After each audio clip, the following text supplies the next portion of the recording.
All right, we are back. We have figured out our technical difficulties. And so I'll restate the question for those of you who may have lost us or may didn't get a chance to hear it. So the question was, is it awkward having these kinds of conversations, talking about things with your son, and then vice versa? Is it awkward for the son to talk to mom? And so we're going to let Dr. Greene respond to that question first. Go right ahead, Dr. Greene. Well, I was saying the short answer is yes, it's awkward. And I was kind of retelling a story about when it was a pivotal time in Joshua's growth where, I mean, it was about midnight. We had left church. He had gone to take his girlfriend home. And then he was in school and he didn't live with us. So we were going to bed. And the next thing we know, Joshua walked in and he was like, Mom and Dad. First of all, I was like, are you okay? What happened? Are you okay? It's midnight. What's going on? And he was like, I need to tell you this. Please don't interrupt me. Let me get this out. And it was a confession. And he told us things that, you don't want to hear your son say.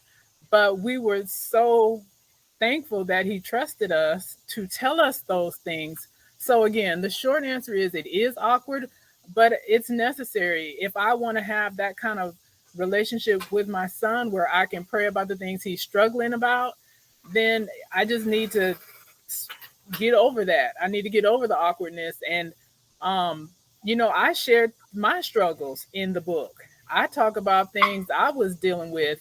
And I did learn a while ago that, as parents, you better just be honest because they could find out another way. And not just that, but if you're a believer, you're forgiven. So if Christ can forgive me, who is my son to judge me? I'm sorry, but really, who is my son to judge me? So that's just how it is with me. Yeah. What do you think, Josh? Yeah, and I was gonna say it's funny too how I got up and left right when we asked how awkward it was. I think we should keep that in there. That's it. But yeah, I would agree. I think, and it's cool that you mentioned that night because that was, like you said, one of the pivotal kind of moments. I don't even want to say in like my own growth because I'm still growing, but I feel like if that hadn't happened, this might be awkward.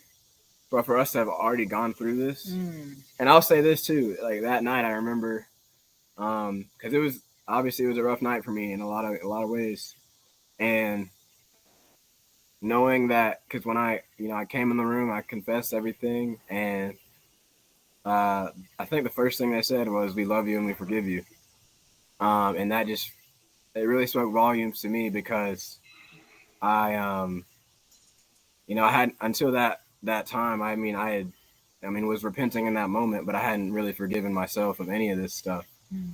And I think part of that because part of the reason was because I didn't know how they were going to react.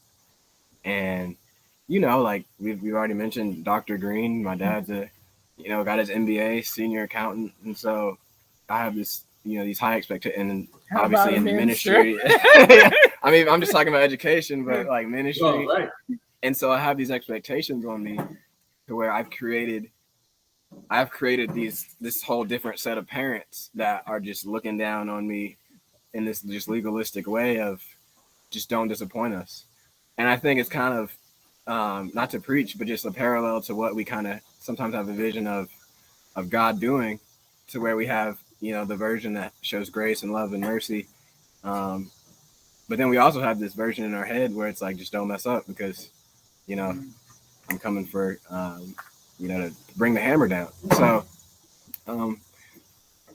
yes, I think that it can be awkward at times, but I think the honesty that we have and the openness that we've already kind of experienced before now is just really helpful. And